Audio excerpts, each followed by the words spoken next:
Atlanta, a bail bondsman charged alongside former President Donald Trump and 17 others, has become the first defendant in the Georgia election interference case to accept a plea deal with prosecutors. Scott Hall pleaded guilty in court on Friday to 5 counts of conspiracy to commit intentional interference with performance of election duties, all misdemeanors. Prosecutors had accused him of participating in a breach of election equipment in rural Coffee County.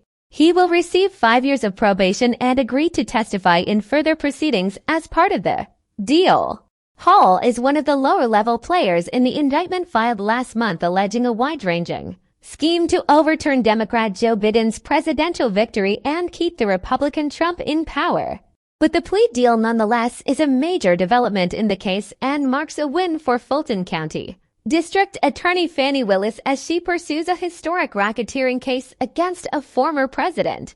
Earlier Friday, a judge rejected a request by former Justice Department official Jeffrey Clark to move the Georgia election subversion charges against him from state court to federal court. U.S.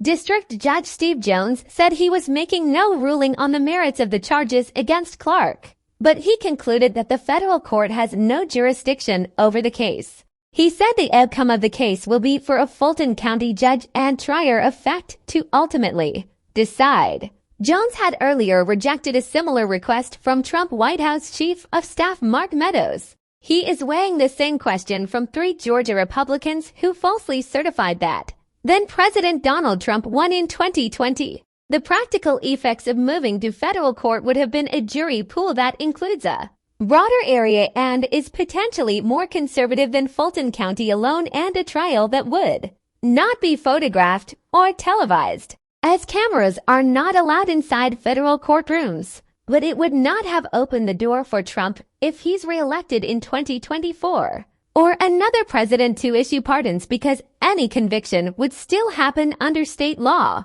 Clark's attorneys had argued that the actions described in the indictment related directly to his work as a federal official at the Justice Department. Clark at the time was the Assistant Attorney General overseeing the Environment and Natural Resources Division and was the Acting Assistant Attorney General over the Civil Division.